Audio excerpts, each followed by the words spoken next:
want to show you the board now on our power rankings, and this is what has changed now. Here we go. We'll put it in motion. Our forecast right now is Kamala Harris at 226, Trump at 219. A week ago, we had Harris at 226. Why the change? Why the reduction of 15 electoral votes? That's because the state of Michigan, we believe right now, is a toss-up. We had it lean Democrat for quite a bit. However, this election right now is still as tight as you can get.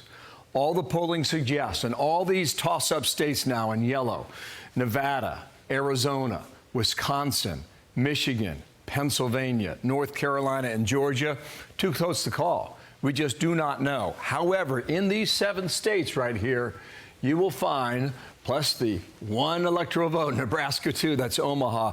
There's 93 electoral votes on the board here, okay? 93 up for grabs as we come to you today. I want to bring in Debbie Dingell, Democrat from Michigan, which get a lot of attention. Good morning to you, Congresswoman, and thank you for your time. I want to show you Quinnipiac, and then you can react to this from about 3 days ago. It shows margin of error is about 3.1 percentage points. So Trump is right on the line there at 50-47. What's happening in Michigan? Why is it considered to be such a close race there? Well, good morning, Bill and Dana. It's always good to be with you. And if you can remember, months ago, I told you Michigan was going to be purple right down to Election Day. Several weeks ago, when asked, I made it very clear neither candidate has won this state yet. The difference, I told you all in 2016, Donald Trump was going to win Michigan, and nobody believed me, including many at Fox. The difference is people understand they're both competitive. Both campaigns understand that they're competitive, but I would argue that Vice President Harris and Governor Walz are taking it seriously. They understand that they've got to better define themselves. They know where their target audiences are. And this week, you see the Vice President here today. She will be in Michigan Friday and Saturday. Governors are going to be here on a bus tour Thursday and Friday. She is likely to come back next week. Governor's going to be in Saginaw on Sunday, and President Obama's coming on Tuesday, and so is Liz Cheney. They're working it. We got a lot of hard work to do. It's going to be who turns out the votes, and we're going to work and do what we got to do to win the state. And then what's the best mechanism in your mind for them to do that? I know there's a lot of paid advertising. You're talking about visits, but is it ground game? Is it paid advertising? Is it turnout on actual election day, early voting? Like, from your perspective, if you were them, what would you focus on, and who would you focus on? Is there a constituency that could make the difference for either Trump or Harris in Michigan? There are real constituencies that can make a difference, and I see you focus. They've got to be focused on and talked to between now and Election Day. The first constituency is union halls, and you've got to. I don't think people know Kamala Harris yet. I do. I know how great she is. They need to. They need to feel her. We all know who Donald Trump is. I'm not going to use any adjectives I some moments would like to, but he is who he is. He's passionate, and he says what he thinks, and people know him. They want to know that they know her. I think she's trying to do that. She's doing more media interviews. She's doing different places, and they just need to. I wish they'd just let her go into the Union Hall, quite frankly.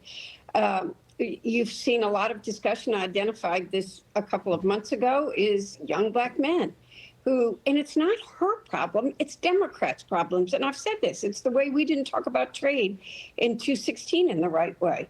They don't want to be taken for granted. They feel taken for granted. They want to be talked to directly. Today's, what she's doing in Detroit today is taking that on directly, and a lot of other people are trying to go in. And by the way, Democrats have to be there the day after Election Day, too. Mm-hmm. Mideast is very complicated here. It's Listen, just very, I think the demographics in Michigan are so fascinating, whether it's the union vote or Arab Americans. It's really going to be interesting. Or Jewish Americans? Yeah, 3 weeks from tonight. Here is James Carville. She's doing a lot of interviews now, and that really hasn't been the case. She kind of went into a cocoon after that convention there in Chicago. Carville says she's obviously working hard. I'm not a fan of doing interviews with different people because the problem with the interview is you have to answer questions that the interviewer asks you. Well, I think that's the point of the exercise, is it not? James is welcome to come on here and explain that. I have to read that again. What's up with that, huh? Congresswoman. What's up with that? Yeah. I think she's doing what she should do. She should answer those questions. That's why I'm glad to see her do it. And by the way, I'm glad she's doing Fox tomorrow. I think she's got to go everywhere. I've done you all for years. I think it's important. I watch you because I want to know what people are thinking, and I want to talk and give the perspective. So I think you should have to answer the question anybody wants to ask you. I have a question. So one of the questions she did not answer well, by all accounts, was when she was asked a couple of times last week, what would separate you? What is different that you would do that Biden did? Like, how would you define yourself differently? And people want change. And she kind of was protective of Biden, maybe didn't want to hurt his feelings, or didn't know how to answer that. How would you answer that? I think she's in a very difficult position because she was his vice president. And, I'm still old-fashioned. I think loyalty does matter. But look, we got to address the economy. She's got to take that on. She's got to talk about what she's going to do. I think she's got to talk about how she's going to protect jobs and bring manufacturing back and lower the cost of food in the grocery store. And she's got to be very clear on having what she's going to do. And hopefully she's going to be doing that in the next few days as well. The problem is that the comeback always is, well, why haven't you done it already? But anyway, that's for the interviewers. That's right. That's there is a Republican Congress that blocks things, my friends. Well, okay, well, that could be an answer that she hasn't used yet.